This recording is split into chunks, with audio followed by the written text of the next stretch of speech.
সুপ্রিয় দর্শক, আসসালামু আলাইকুম। ইসলামের আদব ইউটিউব চ্যানেলে আপনাদেরকে স্বাগতম। চলে আসলাম আরো একটি ইসলামিক সুন্দর ভিডিও নিয়ে।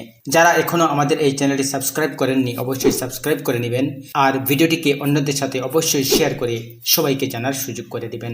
তাহলে চলুন আর দেরি না করে আজকের এই ভিডিওটি দেখে নেই। আসসালামু আলাইকুম ওরহমতুল্লাহি ওয়াবারাকাতুহু।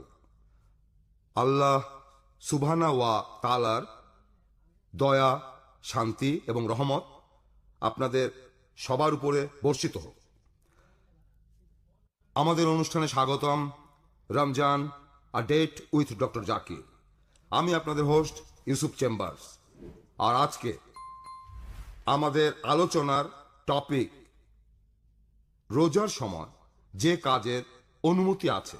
ডক্টর জাকির, আসসালামু আলাইকুম ওরহমতুল্লাহি ওয়াবারাকাতুহু। ওয়ালাইকুম আসসালাম রহমতুল্লাহ বারাকাতুহু। রমজান মাসে আমরা অনেক সময় রোজা থাকা অবস্থায় আমাদের মুখের লালা গিলে ফেলি। এটা করার কি অনুমতি আছে? আলহামদুলিল্লাহ, ওয়াসসালাতু ওয়াসসালাম আলা রাসূলিল্লাহ ওয়া আলা আলিহি ওয়া সাহবিহি আজমাইন, আম্মা বাদ। আউযু বিল্লাহি মিনাশ শাইতানির রাজীম। বিসমিল্লাহির রহমানির রহিম। রব্বি ইশরাহ লি সাদরি ওয়া ইয়াসসির লি আমরি ওয়াহলুল উকদাতাম মিন লিসানি ইয়াফকাহু কাওলি। যদি মুখের লালা গিলে ফেলার কথা বলতে হয়, এটা একটা ন্যাচারাল কাজ, নর্মাল কাজ। বর্তমান সায়েন্স আমাদের বলে যে প্রতিদিন আমার জিভে কয়েক লিটার লালা উৎপন্ন হয়ে থাকে। আর এটা নর্মাল, এটা ন্যাচারাল যে মানুষ লালা গিলে ফেলবে, ভেতরে চলে যাবে, এটাকে অ্যাভয়েড করা যায় না।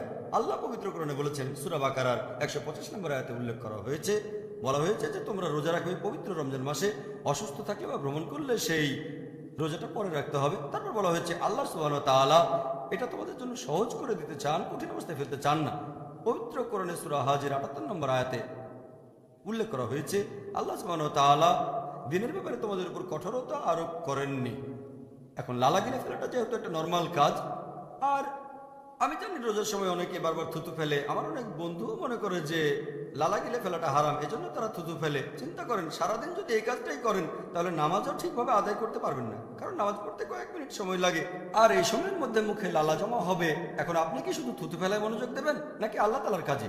যদি তখন কোরআন পড়েন তাহলে বাইরে থুতু ফেলতে হবে সব সময়। আমি কিছু লোককে চিনি যারা সব সময় একটা পাত্র রাখে, সেই পাত্রে থুতু ফেলে, তারা নিয়মটা জানে না। তাহলে কেউ যদি মুখের লালা গিলে ফেলে, নর্মাল লালা যেটা সবসময় মুখে থাকে, এটাকে কোনোভাবে অ্যাভয়েড করা যায় না। একইভাবে কারো নাকে মুখে যদি ধুলা যায়, ধরেন সে কোনো শহরে গেছে যেটা খুবই নোংরা, নাকে মুখে ধুলা, তার ভেতরে শ্বাস নিলেন, কিছু ধুলা গেল ফুসফুসে, কিছু অন্য কোথাও, এইসবের অনুমতি আছে, কারণ এটা একটা নর্মাল কাজ, আর এতে করে রোজা ভেঙে যাবে না। রোজা থাকা অবস্থায় কি মুখ আর নাকের ভেতরে পানি দেওয়া যাবে? হয়তো এমনি মুখে পানি দিয়ে কুলি করছি অথবা অজুর সময় নাকে পানি দিচ্ছি, এটা করার কি অনুমতি আছে? মুখের ভেতরে পানি দেওয়ার কথা যদি বলেন, অথবা মুখে পানি নিয়ে গার্গল করা, অথবা নাকের ভেতরে পানি দেয়া, হতে পারে তার খুব গরম লাগছে অথবা সে অজু করছে, এটার অনুমতি আছে, কারণ এটা শরীরের ভেতরে যাচ্ছে না। আর পানি যদি শরীরের ভেতরে না যায়, যদি পানি না গিলে ফেলে, তাহলে অনুমতি আছে। আর অজুর সময় আপনাকে গার্গল করতেই হবে, মুখের ভেতরে পানি নিয়ে কুলি করতেই হবে। আর এই অজু করা হচ্ছে ফরজ নামাজ পড়ার আগে। রোজা অবস্থায় আপনি নামাজ পড়বেন, অজু করতে হবে, তাহলে এটা নিষিদ্ধ হবে কেন?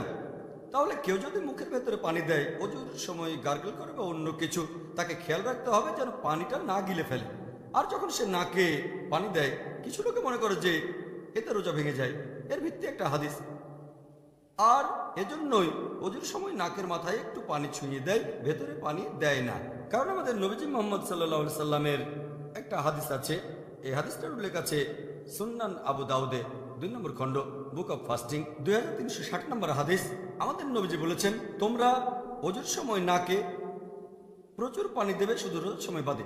তার মানে নবীজি আমাদের বলেছেন অজুর সময় নাকে বেশি করে পানি দিতে, শুধুমাত্র রোজার সময় বাদে। তার মানে যদি নাক দিয়ে পানি গলা থেকে পেটে চলে যায় তাহলে রোজা ভেঙে যাবে। তার মানে এই না যে নাকের ভেতর পানি দেয়া নিষিদ্ধ।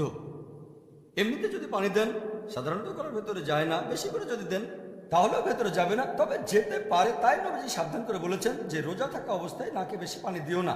এটা ছাড়া সব ঠিক আছে। এই হাদিসটা প্রমাণ করে নাকের ভেতরে পানি দেওয়ার অনুমতি আছে, তবে সাবধান থাকবেন, নাক দিয়ে বেশি পানি নেবেন না। তবে অনিচ্ছাকৃতভাবে অজু করার সময় বা গার্গল করার সময় যদি ভেতরে পানি চলে যায়, ইনশাল্লাহ আল্লাহ ক্ষমা করে দেবেন, কারণ এটা অনিচ্ছাকৃতভাবে। আচ্ছা, অনিচ্ছাকৃতভাবে পানি খেলে রোজা ভাঙবে না, ঠিক না? বলেছেন। আল্লাহ সুবহানাহু ওয়া তাআলা আমাদের তাহলে ক্ষমা করবেন। এখন আমরা এর আগে একটা আলোচনায় রোজা অবস্থায় পানি খাওয়ার কথা বলেছিলাম। এখন সেই প্রশ্নের উত্তরটার সাথে এই প্রশ্নটারও একটা সম্পর্ক আছে। এখন রোজা থাকা অবস্থায় কেউ যদি কিছু খেয়ে ফেলেন বা পান করেন অনিচ্ছাকৃতভাবে, তাহলে কি তার রোজা ভেঙে যাবে?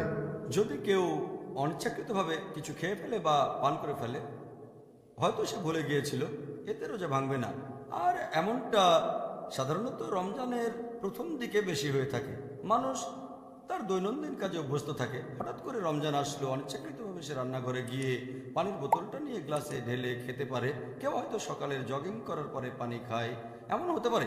এখন নবীজি সাল্লাল্লাহু আলাইহি ওয়াসাল্লামের একটা হাদিস অনুযায়ী, যেটার উল্লেখ আছে সহিহ বুখারীতে 3 নম্বর খণ্ড, বুক অব ফাস্টিং, 1933 নম্বর হাদিস, নবীজি সাল্লাল্লাহু আলাইহি সাল্লাম বলেছেন, যদি কেউ অনিচ্ছাকৃতভাবে পানাহার করে ফেলে, তাকে সেদিনের রোজাটা রাখতে হবে, তার রোজা ভেঙে যায়নি। আর সে যা খেয়েছে বা পান করেছে সেটা আল্লাহর তরফ থেকে এসেছে। জাযাকাল্লাহ খায়। প্রিয় দর্শক মণ্ডলী,